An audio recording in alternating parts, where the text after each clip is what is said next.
37 साल की गीता पंजाबी भाषा की प्रोफेसर थी और पिछले 15 साल से लुधियाना के एक कॉलेज में पढ़ा रही थी।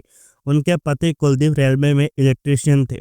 कुलदीप सुबह 8:30 बजे काम पर जाते और शाम 5:30 बजे घर लौटते।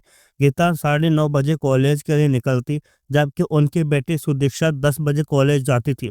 घर में इस दौरान केवल कुलदीप का छोटा भाई हरदीप रहता था और जो रात की ड्यूटी करता था और दिन में घर पर सोता था।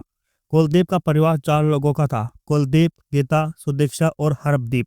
वे लुधियाना के अजित नगर में रहते थे। कुलदीप के पिता राम मूर्ति का कुछ साल पहले निधन हो चुका था और घर की अब जिम्मेदारी कुलदीप के कंधों पर थी। परिवार में 3 लोग कमाने वाले थे, जिससे घर में किसी चीज की कमी नहीं थी। उस दिन सुबह सब अपने अपने काम पर जाने की तैयारी कर रहे थे। गीता ने नाश्ता बनाया और कुलदीप को बुलाया। कुलदीप टेबल पर बैठे ही थे कि उन्हें सुदिशा का ख्याल आया। उन्होंने उसे आवाज लगाई, लेकिन कोई जवाब नहीं मिला। गीता ने कहा कि वह आ जाएगी, लेकिन कुलदीप बेचैन हो गए और खुद उसके कमरे में चले गए। कमरे में देखा तो सुदीक्षा हेडफोन लगाकर किसी से हंसते हुए बात कर रही थी। कुलदीप ने मोबाइल की स्क्रीन देखी तो उस पर तरुण का नाम था। तरुण जो सुदीक्षा का बॉयफ्रेंड था, लुधियाना में मेडिकल शॉप चलाता था। पिछले 3 सालों से दोनों का रिश्ता था, लेकिन कुलदीप इसका विरोध करते थे। उन्होंने कई बार सुदीक्षा को समझाया था, लेकिन उसने कभी उनकी बात नहीं मानी। यह देखकर कुलदीप को गुस्सा आ गया। उन्होंने सख्त लहजे में कहा, मैंने कितनी बार कहा कि इस लड़के से दूर रहो, फिर भी तुम नहीं मानती। गीता भी वहां आई और बेटी को शांत रहने को कहा, लेकिन बहस बढ़ती गई। कुलदीप एक पिता की तरह अपनी बेटी को सही राह पर लाना चाहते थे, लेकिन सुदीक्षा को अपने रिश्ते में किसी का दखल पसंद नहीं था। इसी कारण दोनों के बीच तरुण को लेकर अक्सर झगड़े होते रहते थे। थाना प्रभारी परमदीप सिंह को मृतक कुलदीप की पत्नी गीता ने बताया कि रात 9:30 बजे उन्होंने अपनी 17 वर्षीय बेटी सुदीक्षा और कुलदीप के साथ छत पर बैठकर खाना खाया था। करीब 10 बजे कुलदीप नीचे अपने कमरे में सोने चले गए, जबकि गीता ने मुख्य दरवाजे पर ताला लगाकर छत पर जाकर बेटी के साथ सोने का फैसला किया। सुबह 5:30 बजे जब वह नीचे आए तो उन्होंने कुलदीप की खून से लथपथ लाश देखी और घबराकर शोर मचा दिया। पड़ोसी इकट्ठा हो गए और किसी ने पुलिस को सूचना दे दी कि कुलदीप के भाई हरदीप ने बताया कि रात 9:30 बजे जब वह काम पर जा रहे था, तब उसने अपने भाई, भाभी और सुदीक्षा को छत पर खाना खाते देखा था।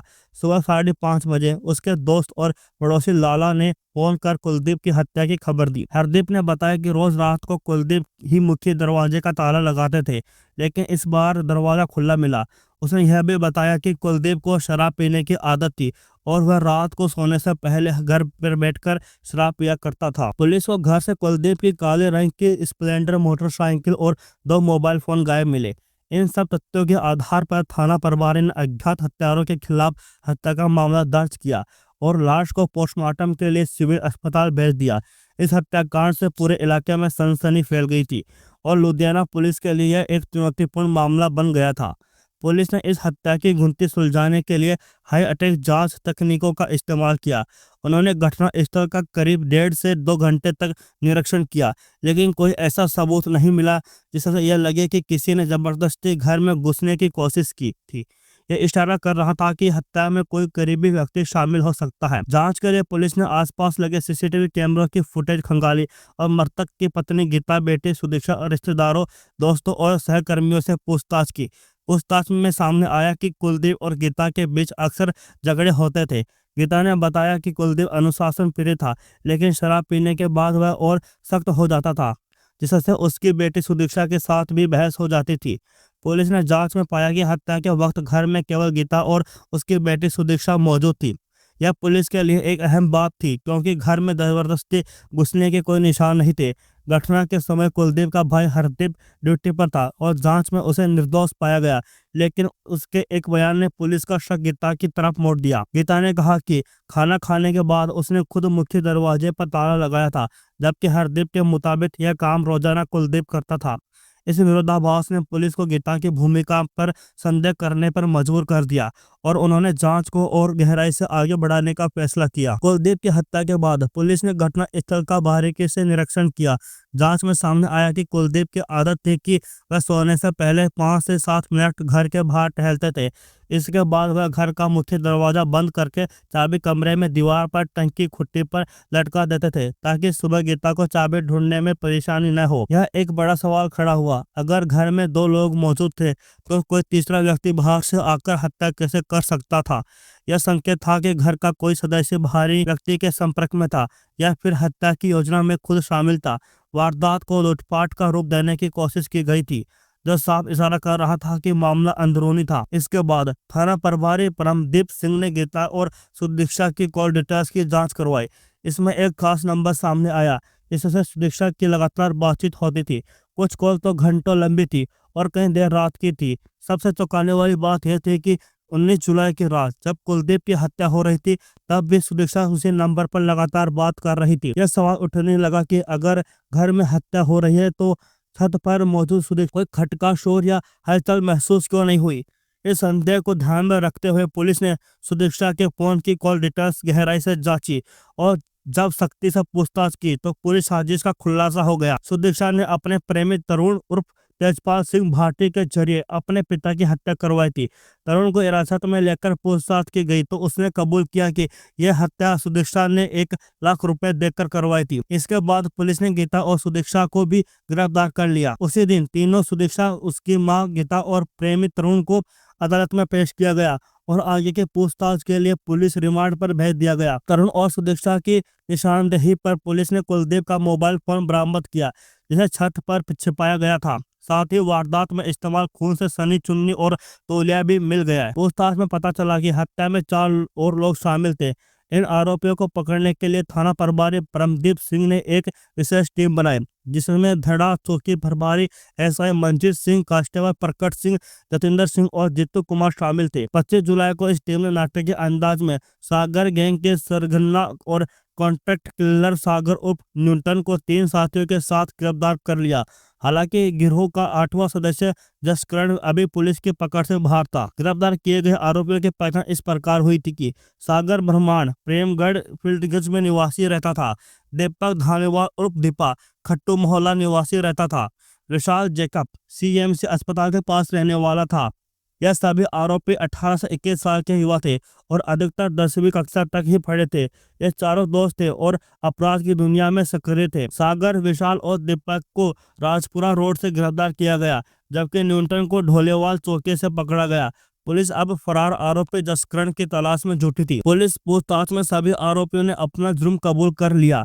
पुलिस ने हत्या में इस्तेमाल की गई मोटरसाइकिल, लाल रंग की स्कूटी, मृतक की स्प्लेंडर मोटरसाइकिल, पर्स, पहचान पत्र और अन्य सामान बरामद कर लिया था। हालांकि हत्या में इस्तेमाल हथियार बरामद करने के लिए आरोपियों को पुलिस रिमांड पर लिया गया। रिमांड के दौरान जो कहानी सामने आई वह खून के रिश्तों और मराभाव को तार तार करने वाली थी। यह कहानी एक ऐसी लड़की की थी जिसने अपने प्रेमी से संबंध बनाए रखने के लिए अपने ही पिता की हत्या कर दी। कुलदीप अक्सर शराब के नशे में पत्नी गीता और बेटे सुदीक्षा से झगड़ा करता था। खासकर जब उसे सुदीक्षा और तरुण उर्फ तेजपाल सिंह के प्रेम संबंधों के बारे में पता चला। कुलदीप को इस रिश्ते पर कड़ी आपत्ति थी क्योंकि उसे लगा कि यह उसकी बेटी के भविष्य को खराब कर सकता है। वह नहीं चाहता था कि सुदीक्षा तेजपाल से कोई मेल जोल रखे। कई बार उसने सुदीक्षा को मोबाइल पर तेजपाल से बात करते हुए पकड़ लिया था और गुस्से में आकर उसका मोबाइल तक तोड़ दिया था। लेकिन इस मामले में गीता ने बेटी को समझाने के बजाय उसका साथ दिया। इसका नतीजा यह हुआ कि सुदीक्षा मां की शह पाकर और ज्यादा जिद्दी हो गई और पिता पर हावी होने की कोशिश करने लगी। यह बात कुलदीप को बिल्कुल मंजूर नहीं थी, इसलिए वह शराब के नशे में अक्सर गीता और सुदीक्षा से इस विषय पर झगड़ा करता था। दूसरी ओर सुदीक्षा अपने प्रेमी तरुण को किसी भी कीमत पर छोड़ने के लिए तैयार नहीं थी। वह हर समय अपने पिता को नीचा दिखाने और उसे हटाने की योजनाएं बनाती रहती थी। इसी दौरान सुदीक्षा ने अपनी मां गीता ये कहकर भड़काना शुरू कर दिया कि उसका पिता शराबी ही नहीं बल्कि उस पर गलत नजर भी रखता है। यह सुनकर गीता आग बबूला हो गई और बिना सच की पड़ताल किए बेटी की बातों पर विश्वास कर लिया। इसके बाद उसने पति की हत्या की साजिश रच डाली। सुदीक्षा ने अपने बयान में बताया कि वह पिछले 3 साल से तरुण उर्फ तेजपाल के साथ प्रेम संबंध में थी। तरुण की तरह सुदीक्षा भी प्राइवेट तौर पर बीए कर रही थी। जब कुलदीप उनके रिश्ते में बाधा बनने लगा तो गीता ने तेजपाल से बात की और तीनों ने मिलकर अप्रैल मई में उसकी हत्या की योजना बनाई। पहले तेजपाल ने खुद ही कुलदीप को मारने का फैसला किया और 18 जून को पूरी तैयारी के साथ हत्या करने के लिए घर पहुंचा, लेकिन ऐन मौके पर उसकी हिम्मत जवाब दे गई और योजना विफल हो गई। इसके बाद गीता और सुदीक्षा ने तेजपाल के जरिए कुख्यात स्ट्रीट सागर सूद उर्फ न्यूटन से संपर्क किया। सागर सूद, जो एलआईजी प्लेट फेस 3 में का रहने वाला था, पहले से ही कई संगीन अपराधों में लिप्त था।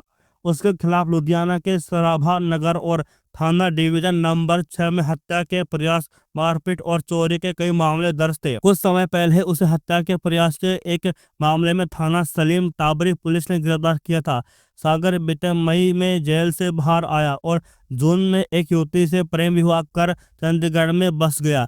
तरुण पहले से ही सागर को जानता था। सागर को पैसों की सख्त जरूरत थी, इसलिए जब तरुण ने उसे कुलदीप की हत्या के बदले 2.5 लाख रुपए देने की बात कही तो वह तुरंत तैयार हो गया। एडवांस के तौर पर 10,000 रुपए दे दिए और बाकी रकम काम पूरा होने के बाद देने की बात तय हुई। योजना यह थी कि कुलदीप की हत्या को प्राकृतिक मौत की तरह दिखाना चाहिए ताकि उसकी पत्नी गीता को रेलवे से मुआवजा मिल सके। गीता को मिलने वाले पैसों में से ही बाकी सुपारी की रकम चुकाने का फैसला हुआ। इसके अलावा हत्या के बाद घर में रखा कैश और कीमती सामान भी कातिल अपने साथ ले जाने वाले थे। हत्या की वारदात को अंजाम देने के लिए सागर सूद ने अपने 3 साथियों सागर ब्रह्मांड, दीपक धारीवाल उर्फ दीपा और विशाल जैकब को भी शामिल कर लिया। सागर को मिले एडवांस 10,000 में से 8,000 उसने चंडीगढ़ से लुधियाना आने के लिए टैक्सी के किराए पर खर्च कर दिए। बाकी 2,000 में उसने लुधियाना बस अड्डे के पास अपनी नई पत्नी के लिए एक होटल का कमरा बुक कराया। इसके बाद सागर और उसके साथी मोटरसाइकिल और स्कूटी पर सवार होकर कुलदीप के घर पहुंचे। आसपास घर होने के कारण न्यूटन खुद हत्या करने का जोखिम नहीं लेना चाहता था, क्योंकि उसकी नई नई शादी हुई थी। इसी वजह से उसने अपने दोस्तों के साथ शामिल किया था। गीता और सुदीक्षा ने पहले ही कुलदीप के घर का दरवाजा खोल कर रखा था। जब न्यूटन और उसके साथी अंदर पहुंचे तब कुलदीप गहरी नींद में था। उन्होंने उसे पकड़ लिया, उसका मुंह तौलिए से दबाया और गले में चुन्नी कसकर दम तोड़ दिया। 2 लोगों ने उसकी टांगे और बाजू पकड़ रखी थी। जब कुलदीप बेहोश हो गए तो जसकरण ने उसकी धड़कन चेक की, वह जिंदा था। इसलिए न्यूटन और विशाल ने तेज धारदार हथियार से उसकी गर्दन काटकर हत्या कर दी। उसके बाद आरोपी कुलदीप का पर्स, जिसमें कुछ पैसे थे, उसका पहचान पत्र, कमरे में रखे 2 मोबाइल फोन और मोटरसाइकिल लेकर भाग गए। हत्या के बाद सागर ने तरुण को फोन पर इसकी सूचना दी और तरुण ने यह खबर सुदीक्षा को दे दी। योजना के अनुसार जैसे ही हत्या की पुष्टि हुई, गीता और सुदीक्षा ने सबूत मिटाने की कोशिश की। वे छत से नीचे आई और खून से सना तोले और चुन्नी काले पॉलीथीन में ढालकर पीछे के खाली प्लॉट में फेंक दी, जिसे बाद में पुलिस ने बरामद कर लिया। गीता पुलिस को दिए गए अपने बयान में फंस गई। उसने बताया कि सुबह उसने सीढ़ियों पर लगे दरवाजे की कुंडी खोली थी। जब वह नीचे आई तो मुख्य दरवाजे में चाबी लगी थी और गेट खुला हुआ था। पुलिस को यह बात संगीत लगी, क्योंकि कुलदीप हमेशा सोने से पहले मेन गेट लॉक करके चाबी कुंडी पर टाक देता था। जांच के बाद पुलिस को समझ आया कि यह केवल पैसों और संपत्ति के लिए की गई हत्या नहीं थी, बल्कि एक बड़ी साजिश का हिस्सा थी। जब गीता से सख्ती से पूछताछ की गई तो उसने सच उगल दिया। उसने स्वीकार किया कि उसने अपने पति की हत्या की साजिश रची थी ताकि वह और उसकी बेटी कुलदीप की संपत्ति हड़प सके। पुलिस ने इसे पूरे षड्यंत्र का पर्दाफाश कर गीता, सुदीक्षा और सागर को गिरफ्तार कर लिया। यह मामला न सिर्फ एक खौफनाक अपराध का था, बल्कि इसने यह भी दिखाया कि कभी कभी परिवार और विश्वास के पीछे छिपी सच्चाई बहुत डरावनी हो सकती है। आखिरकार सच सामने आ ही जाता है। ईमानदारी और सच्चाई को अपनाना जरूरी है, क्योंकि झूठ और धोखा हमेशा अंत में बेनकाब हो जाते हैं।